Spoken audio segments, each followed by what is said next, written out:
O capítulo 12 do livro de Gênesis narra o chamado de Deus para Abraão e também a aliança que Deus fez com ele, mediante promessas. Lembrando no capítulo 11 que conta a história de todas aquelas nações que surgiram a partir dos filhos de Noé. O dilúvio havia deixado marcas terríveis na superfície do planeta Terra, mas com o passar do tempo, o planeta começou a se recuperar de toda aquela tragédia. E assim as pessoas também foram se multiplicando. Os filhos de Noé geraram muitos filhos, e deles veio a descendência que povoou toda a terra, dos quais nós também fazemos parte. Mas aconteceu com aquela geração pós-diluviana o mesmo que havia acontecido com a pré-diluviana. Eles se corromperam e se afastaram do Deus eterno. Nós todos os moradores da terra têm a necessidade de adorar, e o inimigo sabe disso. Deus havia colocado dentro de nós essa necessidade para nos manter em conexão com Ele. Então, de tal forma, isso é deturpado que as pessoas passam a se tornar idólatras. Eles adoram qualquer coisa em substituição ao Deus eterno. Às vezes, mesmo em relação ao culto ao verdadeiro Deus, as pessoas podem misturar com objetos idólatras, e assim a adoração não é aceita. Era tão grande a idolatria nos dias de Abraão que parecia que o conhecimento do verdadeiro Deus havia se perdido completamente. Então Deus escolhe e elege Abraão para, a partir de Abraão, criar uma linhagem de adoradores de Deus e assim preservar o conhecimento, tanto das revelações do Deus eterno, mas também do próprio nome de Deus que estava se perdendo. É nesse contexto que Deus chama Abraão para sair da sua terra. A princípio, ainda na companhia de seu pai e de um de seus irmãos e sobrinho, eles saíram lá da terra dos caldeus, da cidade de Ur, e foram para a cidade de Harã. E da cidade de Harã, Deus fala para ele sair da companhia dos seus parentes, do seu pai, e peregrinar na terra de Canaã, com a promessa de que aquela terra seria dada para ele. Deus diz bem assim no verso 2: De ti farei uma grande nação, e te abençoarei, e te engrandecerei, se tu uma bênção. Abençoarei os que te abençoarem, e amaldiçoarei os que te amaldiçoarem. Em ti serão benditas todas as famílias da terra. Então havia uma promessa direta para Abraão, que ele seria abençoado por Deus, que Deus cuidaria dele. Deus disse que abençoaria os que abençoassem Abraão e amaldiçoaria os que amaldiçoassem Abraão. Então essa era uma promessa de defesa, de proteção, de guarda. Ele estava saindo de alguma segurança, de estabilidade onde ele estava, para uma vida instável, de peregrino, mas tinha a certeza do cuidado protetor de Deus. E também a promessa que ele teria uma posteridade, que se tornaria uma grande nação. Porém, a bênção que Deus estava dando para Abraão seria alcançar toda a terra. Em ti serão benditas todas as famílias da terra. Naturalmente, a bênção era pelo conhecimento da verdade que seria preservada na linhagem de Abraão, mas também porque o Messias, o Salvador do mundo, viria diretamente desta linhagem de Abraão. E é em Cristo Jesus que todos nós, moradores da terra, somos abençoados. Deste herdeiro que viria a partir da família de Abraão, Deus iria trazer salvação para todos os moradores do planeta Terra. Abraão aceita o chamado de Deus, aceita também a ordem de Deus, e ele realmente vai peregrinar na terra que Deus havia prometido. Ali naquela terra ele não era dono de absolutamente nada, ele era um estrangeiro. E ali ele peregrinava com sua família e com sua casa, porque embora não tivesse filhos, ele tinha muitos servos e muitas posses também.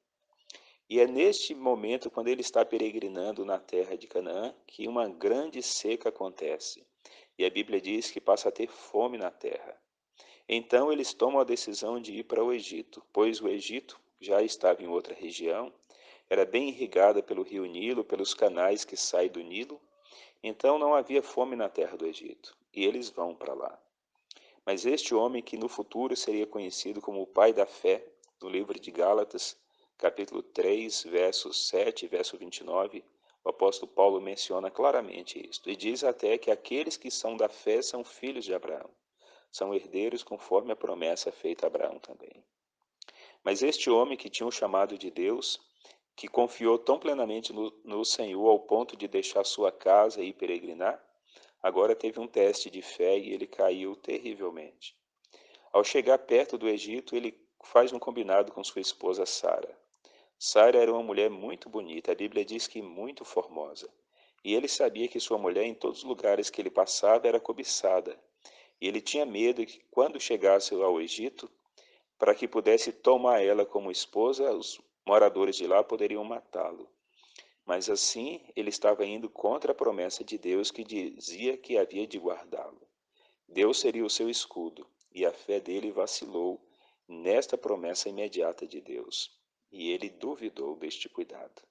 Então ele usa de uma mentira para poder tentar preservar a própria vida. Pede para que Sara diga que ela é sua irmã. Na verdade, Sara era filha do mesmo pai de Abraão e não da mesma mãe. Só depois Deus deixaria claro que não aceitava esse tipo de união. Mas como ele não conhecia até então, ele havia tomado sua meia-irmã como sua esposa.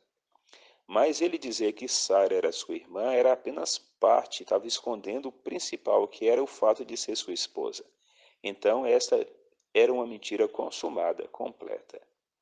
E aconteceu o que ele imaginou que poderia acontecer. Chegando no Egito, as pessoas ficaram encantadas com a beleza de Sara. E essa conversa, essa narrativa chegou até o palácio do faraó. E faraó certamente queria Sara para o seu harém. Uma mulher tão formosa como aquela ele queria para sua esposa. E ele manda buscar Sara. E ele cuida bem de Abraão porque acredita que é seu irmão e dá presentes para Abraão. Mas Deus revela-se para Faraó e diz que irá causar um grande estrago na família de Faraó se ele não devolver a esposa de Abraão para o seu verdadeiro marido. Então Faraó manda chamar Abraão e dá-lhe uma dura bronca, questionando por que ele havia mentido, dizendo que Sara era sua irmã, quando na verdade era sua esposa. E tão somente porque Deus foi fiel à promessa que fez a Abraão, Abraão não morreu ali e perdeu tudo que ele tinha. Porque Deus impôs ao coração de Faraó, à sua mente, um medo, um temor de tocar naquele homem. E pelo contrário, além de devolver a esposa sem ter violentado ela, ainda dá presentes para Abraão como uma recompensa pelo fato de ter tomado a esposa dele temporariamente, embora não tenha consumado nada com ela. E Abraão sai de lá. Deus estava mostrando ser exatamente aquilo que ele tinha dito que faria. Deus deu cuidado porque Deus é fiel. Deus assumiu uma posição para com Abraão. Embora Abraão tenha sido fraco na fé, mas Deus permaneceu leal à promessa que fez. E Deus daria tempo para que a fé de Abraão fosse desenvolvida. Deus o testaria muitas outras vezes, pois a fé se desenvolve exatamente na tribulação. E Deus permitiria que este homem que fracassou agora na fé pudesse ter sua fé desenvolvida através de lutas, de provações, mas ele aprenderia a confiar em Deus. Não foi na primeira nem na segunda vez que sua fé se fortaleceu, mas foi por muitas lutas que ele veio a ser, de fato, um homem de fé e ser depois, posteriormente, conhecido como o pai da fé. Assim, Deus também faz com todos nós. Ele implanta uma semente de fé em nosso coração. Mas nós devemos regá-la, nós devemos cuidar dessa sementinha para que ela se desenvolva. E quando surgem lutas e provações em nossa vida, devemos ter a sabedoria de não murmurar, de não ficar nos queixando, mas nos apegarmos fielmente a Deus, pois é através destas lutas que Ele faz fortalecer a nossa fé e desenvolver a nossa esperança também. A fé é como os músculos de um atleta. Quando são exercitados, eles se tornam fortes e se desenvolvem. Quando eles não são exercitados, eles atrofiam e podem até perder completamente a utilidade. O dom da fé pode ser perdido, mas ele também pode ser desenvolvido. Isso depende apenas de nossa reação, sendo perseverantes em andar com Deus, mesmo quando parece que tudo está fechado diante de nós. Quando nós não temos saída, é exatamente neste ponto em que Deus opera para a sua honra e para a sua glória e para que nós possamos então reconhecer que Deus é um Deus fiel, que Ele nunca nega-se a si mesmo, pois Ele é fiel e Ele não pode ser aquilo que Ele não é. mas ele é exatamente aquilo que ele disse ser. Ele é o Deus da verdade, ele é o Deus da justiça, ele é o Deus da santidade, mas ele também pode ser dito com toda certeza que é o Deus fiel. E, naturalmente, ele esperava de Abraão fidelidade, e ele espera a mesma coisa de nós também. Abraão iria cumprir o propósito de Deus, e a gente vai ver no livro de Gênesis muitos outros momentos que mostra Deus lidando com Abraão e Abraão correspondendo àquilo que Deus tinha para ele e esperava dele também. Que nós também possamos cumprir o propósito de Deus. Ele nos trouxe à existência com um propósito. E assim como Abraão deveria representar o verdadeiro Deus para o mundo, sem idolatria, nós também possamos representar Deus, viver um relacionamento com Deus e não com os ídolos, mesmo que de alguma forma possa estar associado ao culto a Deus, e isto não é aceitável. O Senhor não aceita competição nem rivalidade. Ou Ele é o único em nossas mentes e nossos corações, ou Ele então não é mais nada para a gente. Que possamos aprender a ser completamente dele, pois assim nós estaremos honrando o nome maravilhoso do nosso Deus.